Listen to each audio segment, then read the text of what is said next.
হরিবল সুদীগর ভক্তমণ্ডলী, আজকে আমরা আস্বাদন করব শ্রীমদ্ ভগবদ গীতার আলোকে জীবের মোহ এবং মোহমুক্তির উপায়। ভগবান শ্রীকৃষ্ণ অর্জুনকে গীতার জ্ঞান প্রদানের পর তিনি বলেছিলেন, হে অর্জুন, তোমার কি মোহ দূর হয়েছে? আর অর্জুন বলছেন, হে ভগবান, আমার মোহ দূর হয়েছে, আমি স্মৃতি লাভ করেছি। তাহলে এই মোহ তিনি কিভাবে দূর করেছিলেন? তো ভগবদ গীতার 7ম অধ্যায় ভগবান শ্রীকৃষ্ণ তিনি জীবের মোহ এবং মোহমুক্তির উপায় সম্পর্কে বলে গেছেন 26 থেকে 30 নং শ্লোকে। সেখানে ভগবান বলছেন যে ভগবান শ্রীকৃষ্ণের স্বরূপ জড় নয় এবং ইচ্ছা ও দেশরূপ দ্বন্দ্বের ভাবে জীব মোহাচ্ছন্ন হয়ে পড়ে এবং দৃঢ় নিষ্ঠতার সাথে ভগবত ভক্তি যাচন করার জন্য ভক্তির গুণরাশি সম্পর্কে বর্ণনা করছেন। আর কৃষ্ণ ভাবনাময় ভক্ত মৃত্যুর কালে শ্রীকৃষ্ণকে জানতে পেরে সে তার ধামে ফিরে যান। ভগবান শ্রীকৃষ্ণ তিনি সে কিভাবে জীবের মোহ এবং মোহ থেকে মুক্তির উপায় সম্বন্ধে সেখানে 7ম অধ্যায় 26 থেকে 30 নং শ্লোকে তিনি বর্ণনা করছেন। 26 শ্লোকে ভগবান বলছেন, হে অর্জুন, পরমেশ্বর ভগবান রূপে আমি অতীত, বর্তমান, ভবিষ্যৎ সম্বন্ধে সম্পূর্ণরূপে অবগত। আমি সমস্ত জীবের সম্বন্ধে জানি, কিন্তু আমাকে কেউ জানে না। ভগবানের রূপ নির্বিশেষে না সবিশেষে রয়েছে, সে কথা কেউ জানে না। আর ভগবান তিনি তার সেই জীবের মতো দেহান্তর হতে হয় দেখে পূর্ব জীবনের সব কথা জীব ভুলে যায়, কিন্তু ভগবানে তিনি কখনো ভুলেন না। জড় শরীর বিশিষ্ট কেউ তার পূর্বজন্মের কথা মনে রাখতে পারে না, ভবিষ্যৎ জন্ম সম্বন্ধে ভবিষ্যৎবাণীও করতে পারে না, কিন্তু জীবের পরিণাম সম্পর্কে পূর্বাভাস দিতে সে অক্ষম হয়। তো সেই অতীত, বর্তমান, ভবিষ্যৎ সম্বন্ধে জীব অজ্ঞ, আর ভগবান অতীত ভবিষ্যৎ সম্বন্ধে তিনি অবগত। সাধারণ মানুষের সঙ্গে যার তুলনা হয় না। আর সেই ভগবান শ্রীকৃষ্ণ স্পষ্ট করে বলছেন, তিনি পূর্ণরূপে জ্ঞানের অতীত কি হয়েছিল, বর্তমানে কি হচ্ছে আর ভবিষ্যতে কি হবে। 4th অধ্যায় ভগবান সেই সম্পর্কে বলেছেন যে কোটি কোটি বছর আগে সূর্য বিভাসানকে যে উপদেশ দিয়েছিলেন তা সম্পূর্ণরূপে তার মনে আছে, ভগবান শ্রীকৃষ্ণের মনে আছে। শ্রীকৃষ্ণের প্রতিটি জীব সম্বন্ধে জানেন, কারণ তিনি পরমাত্মা প্রতিটি জীবের অন্তরে বিরাজ করছেন। যদি তিনি পরমাত্মা রূপে প্রতিটি জীবের অন্তরে এই জগতের অতীত ভগবত ধামে ভগবত স্বরূপে নিজে করছেন, তবু অল্প বুদ্ধি মানুষ তাকে নির্বিশেষ ব্রহ্মরূপে উপলব্ধি করতে বা পরমেশ্বর ভগবান বলতে চিনতে পারে না। ভগবানের শ্রী বিগ্রহ অবিনশ্বর নিত্য। ভগবান হচ্ছেন ঠিক সূর্যের মতো, মায়া একটি মেঘের মতো। যারা আকাশে আমরা দেখতে পাই যে সূর্য আছে, মেঘ আছে, গ্রহ নক্ষত্র আছে, কিন্তু সীমিত নির্দিষ্ট দৃষ্টির দ্বারা আমরা মনে করি সূর্য, চন্দ্র আদি মেঘকে ডেকে ফেলেছে, কিন্তু প্রকৃতপক্ষে তা নয়। ভগবান তার অন্তরঙ্গা শক্তির প্রভাবে অল্প বুদ্ধি সম্পন্ন মানুষের কাছে নিজেকে প্রকাশ করেন না। তো ভগবান শ্রীকৃষ্ণ তিনি যে জড় জগতের স্বরূপ নয়, তিনি চিন্ময় স্বরূপে। ভগবান শ্রীকৃষ্ণের স্বরূপ ভগবান স্বয়ং তিনি বলেছেন যে আমি অতীত, বর্তমান, ভবিষ্যৎ সম্বন্ধে সম্পূর্ণরূপে অবগত। শ্রীকৃষ্ণ দেহ যে জড় জগতে নয় তা নির্দেশ করছেন। আমি সবকিছু জানি, কিন্তু আমাকে কেউ জানে না। যদি শ্রীকৃষ্ণের দেহ জড় হয়, তিনি তার দেহ পরিবর্তন করতে থাকেন, কিভাবে তার অতীত, বর্তমান, ভবিষ্যৎ সম্পর্কে জানবেন বা স্মরণ রাখবেন? তো শ্রীকৃষ্ণ হাজার হাজার বছর আগে বিভাসানকে গীতার জ্ঞান দান করেছিলেন, আর এখানে তিনি তা মনে রেখেছেন, আর সেই হাজার বছরের জ্ঞান তিনি একইভাবে অর্জুনকে আবার প্রদান করছেন। তো যেহেতু তিনি অতীত, বর্তমান, ভবিষ্যৎ সব সম্বন্ধে তিনি কালা অতীত, তাকে মায়া আবৃত করতে পারে না। তো তেমনি ভগবান যে তিনি মায়ার ঊর্ধ্বে, তিনি মায়াকে বশ করে তিনি তার লীলা সংবরণ করেন। তো জীব কেন মহাচ্ছন্ন হয়ে পড়ে সে কথা ভগবান বলছেন। কেন জীব এইসব বিস্মৃতি হয়ে যায়, বা কেন জীবের এই পরিণতি ঘটে, কেন তার স্মৃতিলব্ধ হতে পারে না।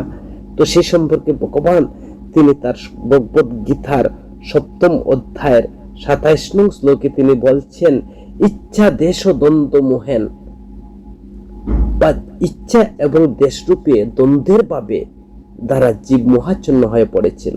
হে ভারত, হে পরন্ত, ইচ্ছা দেশ থেকে উদ্ভূত দ্বন্দ্বের দ্বারা বিভ্রান্ত হয়ে সমস্ত জীব মোহাচ্ছন্ন হয়ে এই জড়জগতে জন্মগ্রহণ করছে।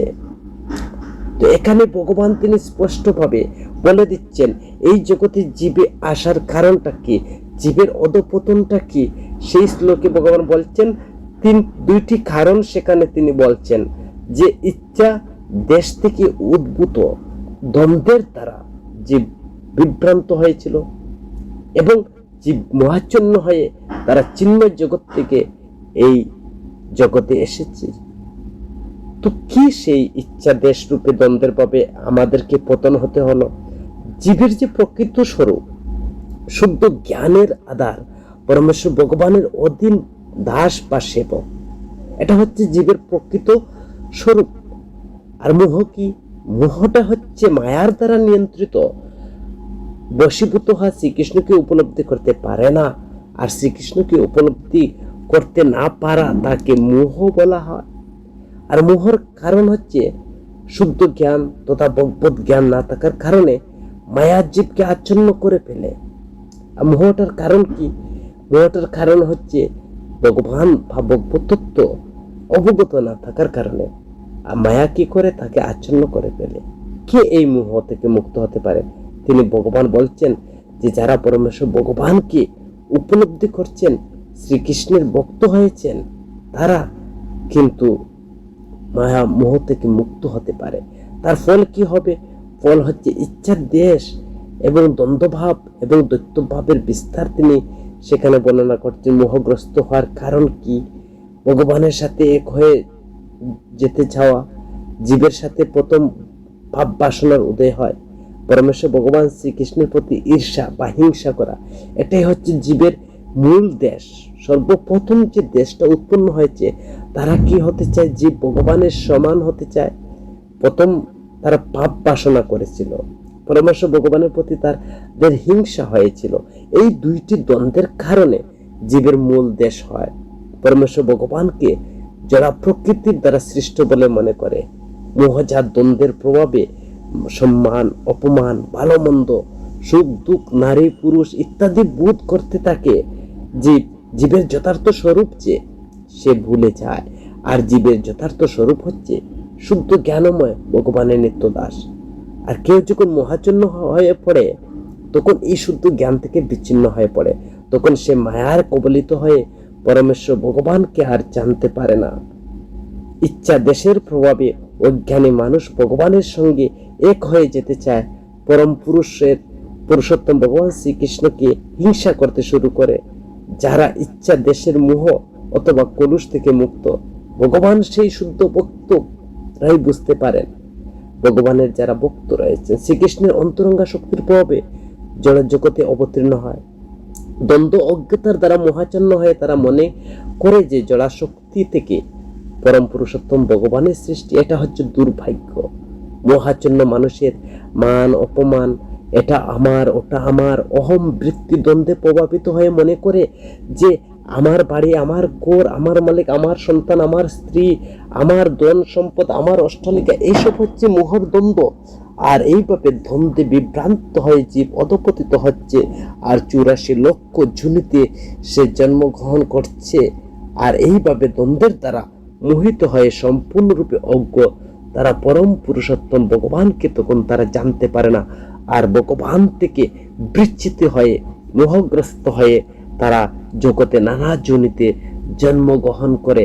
ভগবান শ্রীকৃষ্ণ তিনি এই অভিনব তত্ত্ব সম্পাদটি প্রদান করলেন।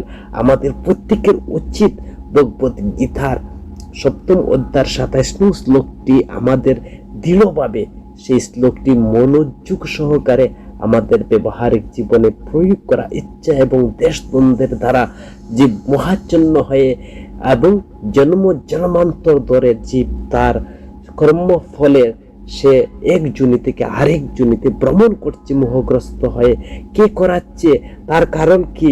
জীবের ভগবান যে ভগবানের নিত্য দাস এবং সেবক, সে কথা ভুলে গিয়ে মোহের কারণ আর মোহ থেকে মুক্ত হতে না পারে জীব জন্মান্তরে সে এইভাবে অধপতিত হচ্ছে।